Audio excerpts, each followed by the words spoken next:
piano studio of Lisa Bailey and our series on the Circle of Fifths Scale Mania.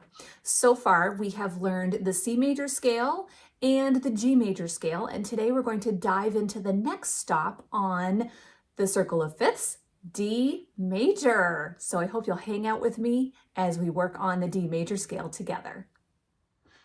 Let's review G major scale and the pattern of a major scale. So I'm going to use my right hand for this. So remember, we start on G for the G major. G is our tonic. So we have G, and then we have a whole step, half step, whole step, whole step, whole step, half step, and then we go back down on those same notes.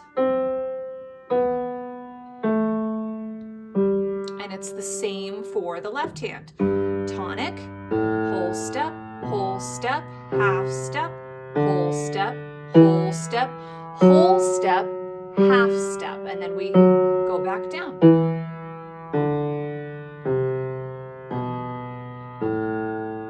Okay, good. So we have our G major scale, and we have our tonic, which is our starting note in G. Now our dominant, or our fifth in G, is D, which is our next stop on the circle of fifths. So we are going to start on D now. So let's build a D major scale. So here's our tonic, which is D, and we need a whole step. Then we need another whole step. Remember, we already had F sharp in our G major scale, so we need to continue with F sharp. Then we need a half step, then another whole step, another whole step. Then we need a whole step, so check it out. We need a C sharp here, and then a half step. And then we're going to go back down.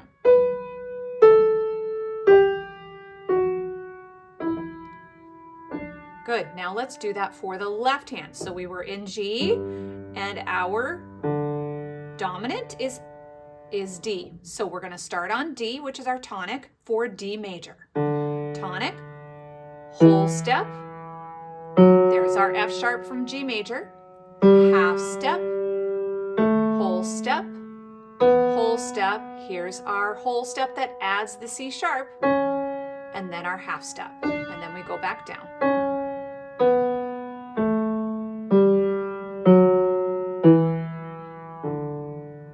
We're going to take a look at our key signature now for D major. As we look at the key signature, you're going to notice that we have added a sharp to our key signature. We need this C sharp because it is a whole step right before our last half step. Okay, so we talked about that when we were building the major scale. We need this whole step and this half step for a major scale. And that's how we get that, is by changing this C to a C sharp.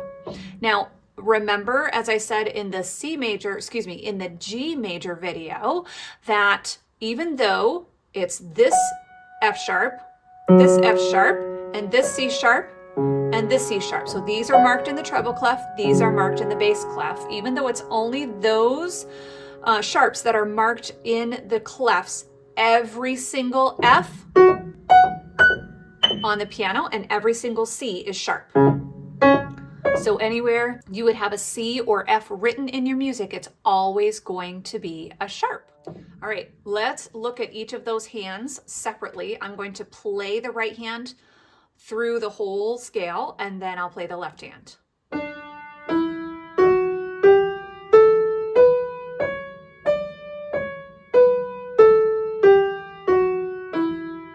Good, now the left hand.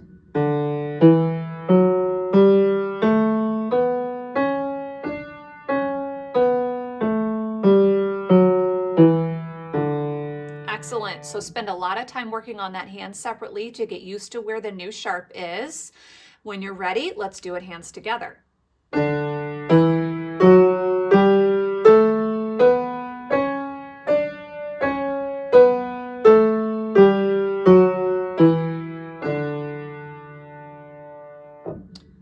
All right, now we are going to do 2 octaves for our D major scale. So right hand first.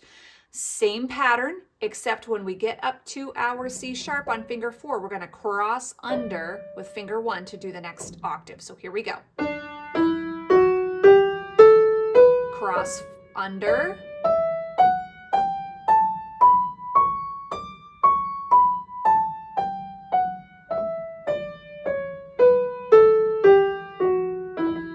good. It's the same fingering that you have had for C and for G. We just have slightly different notes. Here's left hand. Here's where we cross 4.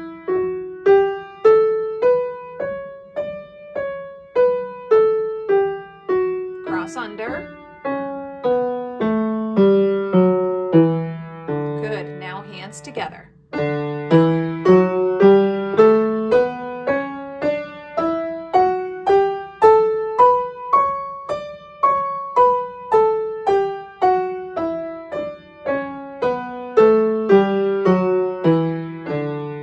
Good. Nicely done. As we go into our improvisation, this improvisation accompaniment is going to be wonderful. Before we start that, however, I want you to try out the D5 finger pattern, so the D major 5-finger pattern, and try out a series of improvisations on your own using long notes, skips, quick notes, medium notes, whatever you want to use. And there are no mistakes in improvisation. So be gracious with yourself and enjoy what you are hearing. Even if it's not exactly what you expected, that is okay. It's all music and it is all beautiful. So take a minute to pause the video and try out a little bit of improvisation.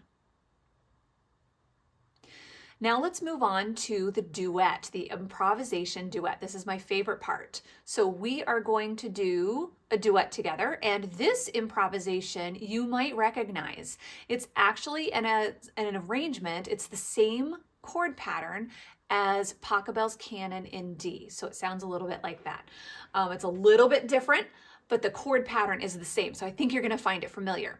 So our improvisation is in 3/4. And I will give you 2 measures of 3 so we can come in together. Here we go. 1, 2, 3, 1, 2, 3.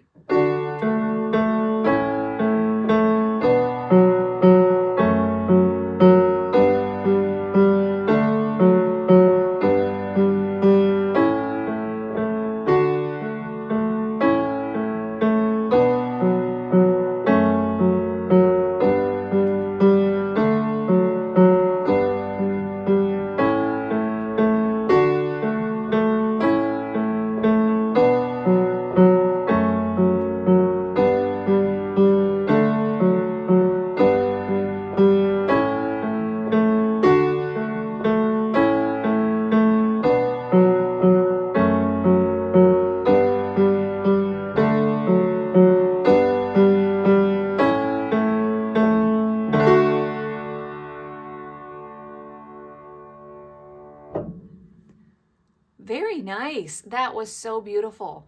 As always, I recommend starting your improvisation with the accompaniment, doing the 5-finger pattern, and then as you get more comfortable with the improvisation, move to the notes in the entire scale. That doesn't mean you have to do the notes in order.